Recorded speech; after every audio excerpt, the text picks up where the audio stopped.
Hey there. So in this episode, I was going to actually talk about something that's been kind of an interest to me lately, specifically, and that's the whole role of aliens in science fiction. Um, standard trope. A lot of science fiction obviously uses human interactions with aliens, fighting aliens, et cetera, et cetera, et cetera. But this has always raised some kind of interesting questions for me because if something's truly an alien, um, it's actually in some ways very difficult to write how, say, humans would interact with them because, the whole point of being alien is that you're going to have not only a different physiology, but a different culture, different mindset, different ways of looking at things. So I think what you found in a lot of science fiction is that the aliens actually tend to be, more human-like than perhaps they would in quote unquote reality. And probably the best example of this is the whole Star Trek aliens. Even the Star Wars aliens, for example, are they tend to have relatable interests and all that. And I do want to emphasize that there's nothing wrong with that. And there are very good movies and books out there about like how humans interact with aliens, like Contact and things like that.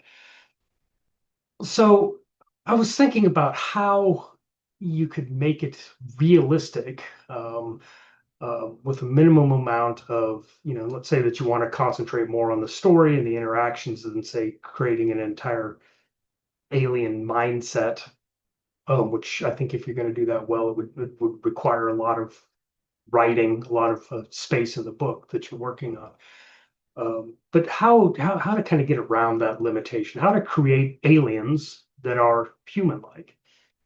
And I touched on this in my earlier episode. I think you can do that fairly easily by making the aliens humans. Now, what do I mean by that?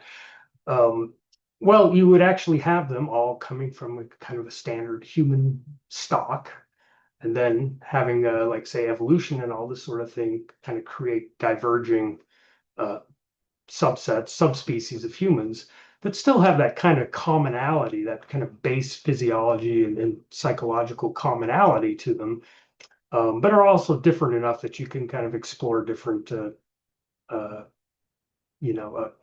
approaches to the universe, different things that they want, have different reactions, et cetera, et cetera.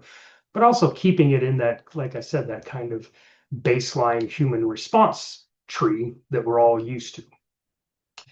Um, and that's actually not as limiting as it appears, at least initially, because when you think about it, um, even on Earth, this is just one biosphere, a very limited biosphere and an environment. The differences between between humans is kind of profound. And I'm not just talking about the whole you know sexual physiology like males and females, whatever, or races, or the different Asian, African, black, white, European, whatever. Those are kind of cosmetic differences, but they're pretty stark and easily seen. Um, but also in kind of the unseen sort of physiological changes. And the big one that always comes to mind with me is people that live in the high elevations of the Andes who can, they've lived there for generations and they can actually uh, kind of have adapted to that so that they can use less, they don't need as much oxygen, for example, as the rest of us.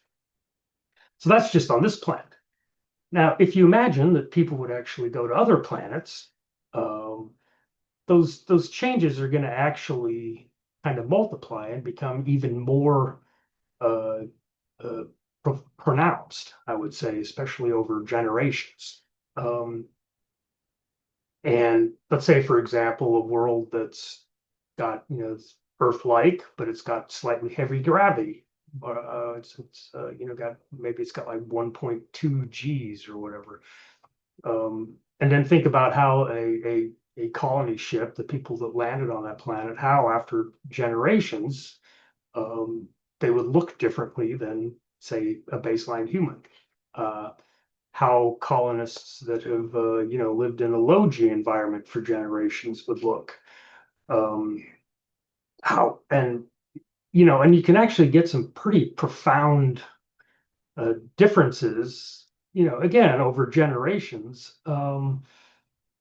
But you don't necessarily even really have to rely on natural evolution to get these changes, because when you think about it, you could also have genetic engineering, which we are kind of on the cusp of right now, that could actually kind of magnify these changes and actually shrink them into a more reduced time frame.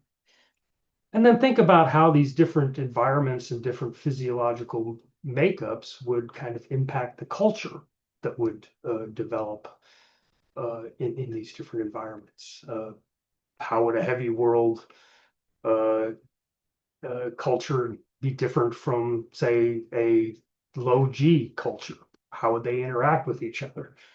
Um, and this is, I think, a really good and quick way to sort of bootstrap yourself into dealing with aliens without actually having to spend a lot of time and, again, words in your book, space in your book, to create an engaging alien culture that your readers can sort of relate to.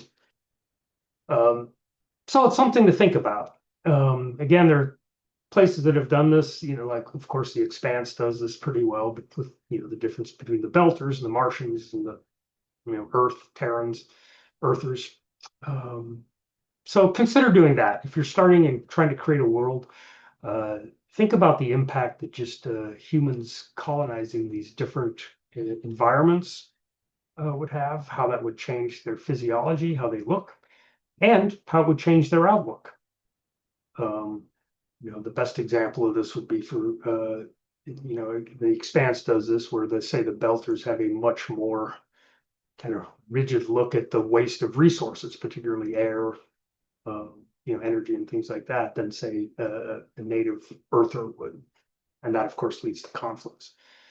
So consider that. And then if you do create these worlds, consider what introducing a genuinely alien species into it, what kind of impact that would have. Um, and again, in my Regnum Humanitas universe, I'm going to introduce those, but the way I was going to handle it was basically by limiting the interaction that the humans would have with these aliens, because again, they have a great deal of difficulty with even communicating with them, figuring out what they want, for example. Okay, so just a thought throw out there. Um, Consider doing that when you write, or think about creating a world, and we'll see how that goes, hopefully. So keep writing, keep creating, folks. You have a good day.